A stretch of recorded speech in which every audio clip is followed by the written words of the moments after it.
How did you do it? How do I do it? What did you eat? Where do I start? You just fucking start. It's hard. It's fucking hard. It's a marathon. It's a lifestyle change. But everything's hard. Feeling like shit is hard. Looking like shit is hard. So pick your hard.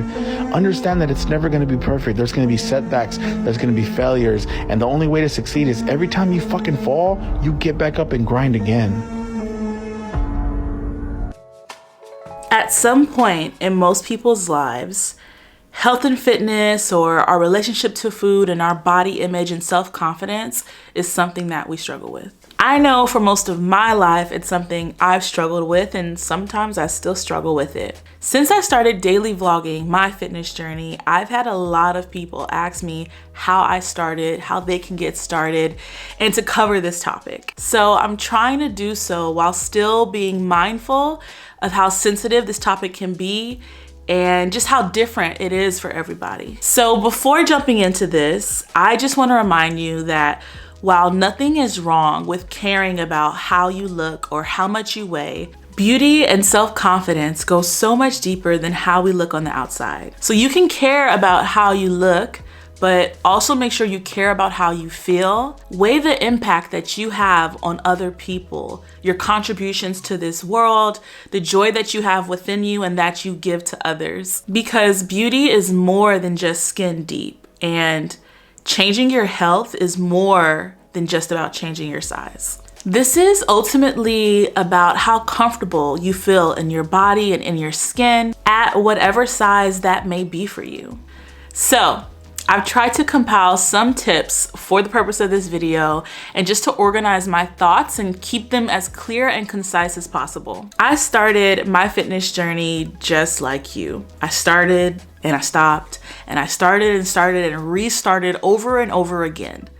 The only difference is that I didn't stop. I would try and I would fail, and I would try and I would fail, and I just kept getting back up. And every time I failed, I told myself, you're starting again. You're starting fresh, you're starting new. This is a new Ashley. We're going to do it different this time.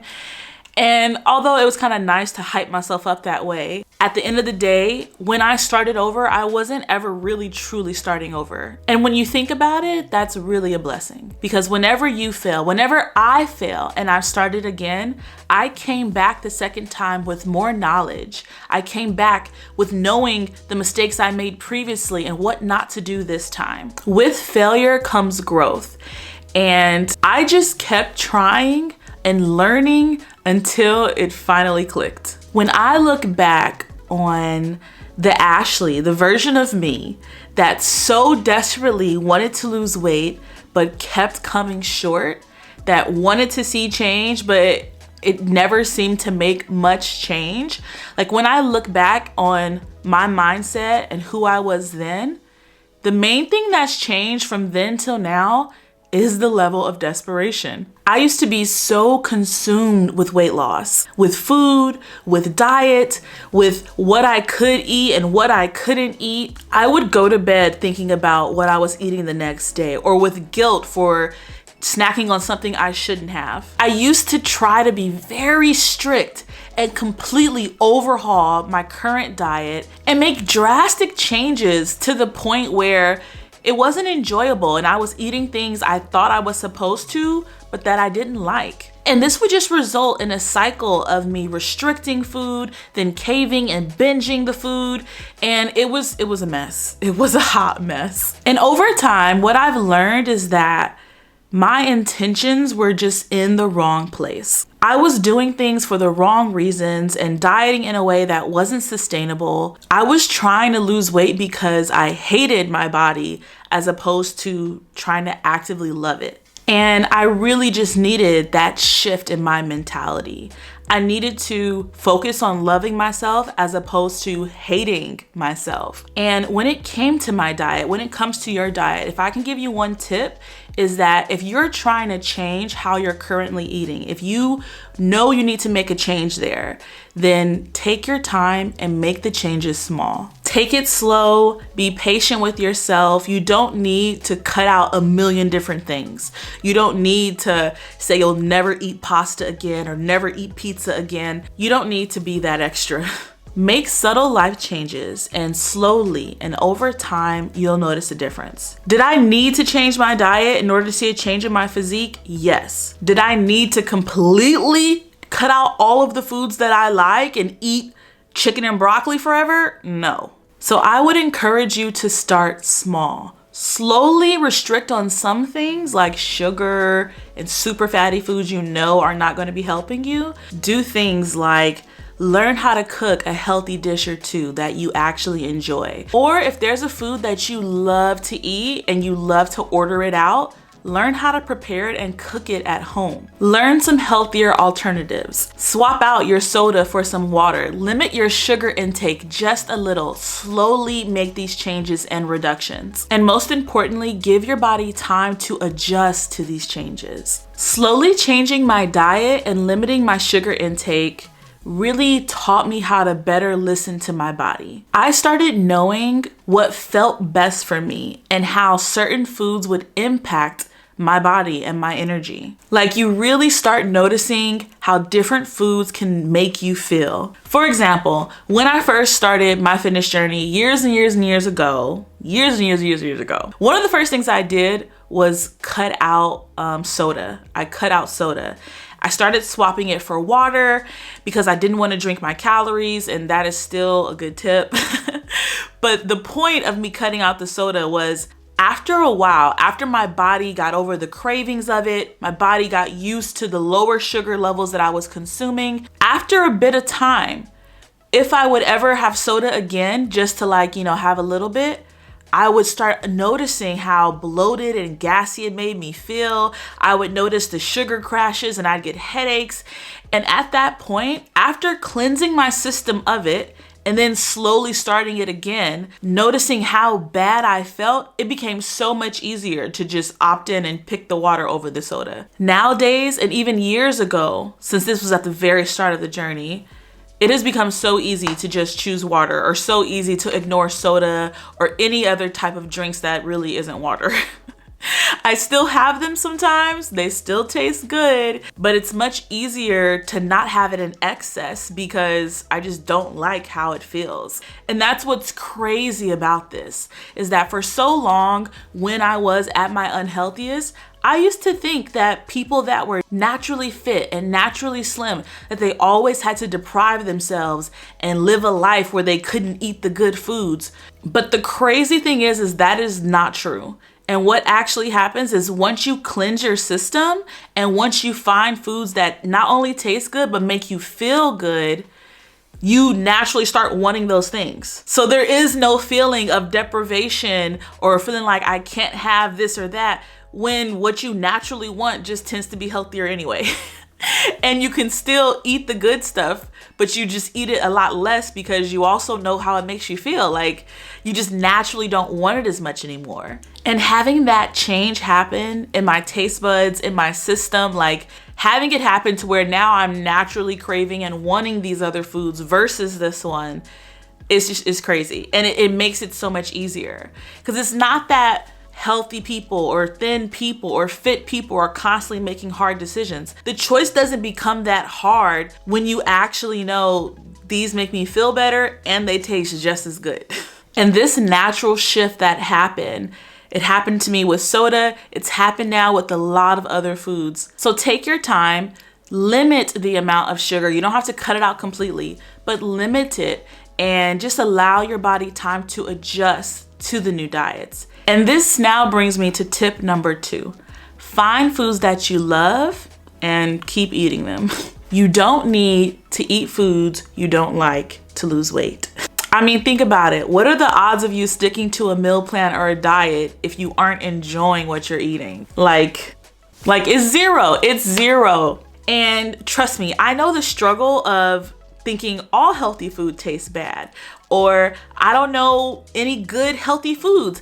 I was there. A lot of us grow up without knowing how to properly cook and prepare vegetables, or how to, prepare them in a way where they taste good. This is where you have to put in the work and actually look up recipes, find things online, Try some new vegetables, some new proteins or carbs, or learn different ways to prepare ones you're already familiar with that make them taste better. I'm telling you, it's possible to eat good foods, healthy foods that are also delicious. It's possible to find healthy snacks that make you want to lick your fingers. All of this is possible, but you do have to put in the work to find it if you don't know what that looks like. And because this was my personal struggle starting, and I had to learn foods that I enjoyed and how to prepare them, and it's something I'm still always challenging myself to do.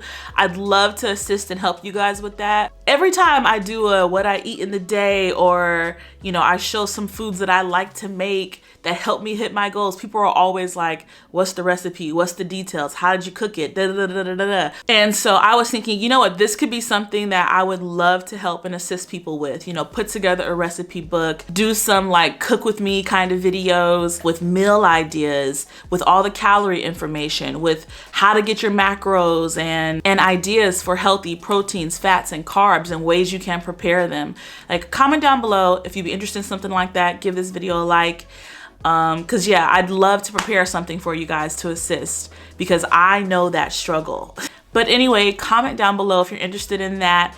And yeah, that is my second tip. Take the time to find recipes, meal ideas, learn how to cook and prepare foods that you actually enjoy eating, and just eat them over and over and over again until you need to like increase your repertoire and learn even more. My third tip is to be active in a way that you enjoy. Find a way to move your body that genuinely makes you smile, genuinely makes you laugh, that gives you time to wind down, to de-stress, that just makes you feel your best. That's gonna look different to everybody. And even for myself, I started off weightlifting, fell in love with it right away. Still love it, still do it. But I've also along the way have found other things that I've really enjoyed. Hiking, jump roping, and now we're getting into the gymnastics and the calisthenics. There's a million ways that I love moving my body, but you only need to find one way that you enjoy moving yours. Remember, this doesn't have to be super intense. This doesn't have to make you sweat buckets. This doesn't have to be all or nothing. This could be as simple as going for a walk every day, getting in your steps, going for a bike ride, walking your dog, doing stretches, yoga, hot Pilates, rollerblading, skateboarding, check out a class at your gym, do dance or aerobics or anything at all. Just find a reason to get up and move, and make sure that it's something enjoyable so that way you look forward to keeping it up and to keep doing it. Get up and move your body now for your health, but also for your future. And my last tip now would be to think long term. There is 1,000,001 different ways to lose weight, and different things are going to work for different people. You can count calories, you can do 1 meal a day, you can do keto, you can go vegan, you can do intermittent fasting. There's a bajillion ways to lose weight, but all it really boils down to is calories in versus calories out. Meaning you're consuming less calories than you're actually expending. And that's the key to weight loss.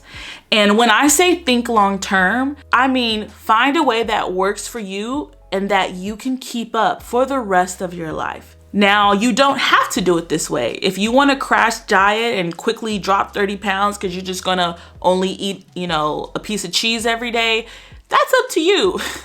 But for me, I think it's best and most enjoyable and the healthiest to just think long term and start making changes that I can implement now and keep up long term. Because what's gonna happen, when I'm 40, 50, 60, 70, after I have kids, every time that my body changes because of life, if I've never learned how to have a proper relationship with food, if I've never built up a normal active routine, then every time I gain a little bit of weight or a lot of weight, I'm going to have to do one of these crash diets. I'm going to have to, let me restrict again, or let me never eat chocolate again until I lose the weight. And I don't want to spend my life yo-yoing, nor do I want to live a life where I'm obsessing over everything I put in my mouth. It's possible to live a full, healthy life where you're still enjoying a wide variety of foods and you're still fit, healthy, and happy. There are people who live life being healthy and fit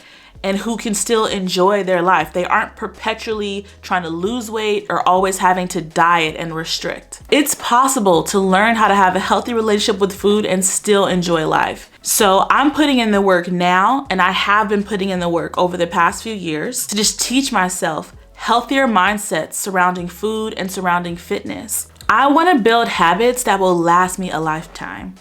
I want to build a mindset where I'm empowered by my workouts, where I love the foods that I'm eating and I love how they make me feel, where I'm happy with how I look and just joyful all around. So that's why when I get comments like, eat 700 calories a day, IG fam knows, eat 700 calories a day, or, you know, cut out all sugar, or don't eat any meat. Like, it's just like, that's not how I'm trying to live the rest of my life, so why would I do that now?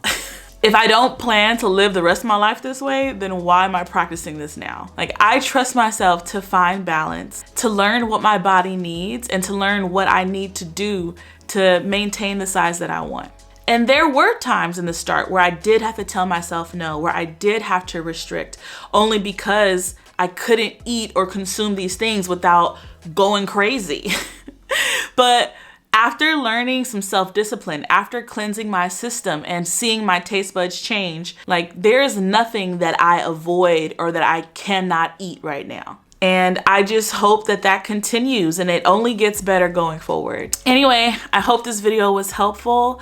I hope you guys enjoyed it. Please don't forget to give it a thumbs up if you did. Make sure you're subscribed. I'll have another video for you tomorrow.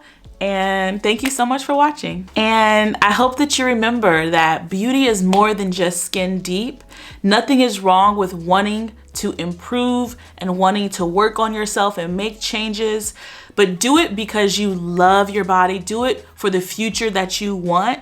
Don't do it for the wrong reasons, for self-hate or lack of love. Like, take care of yourself now for yourself and for your future kids, your future family, just the future life you want to be living. And okay, I've talked enough. Thank you again for watching. Bye.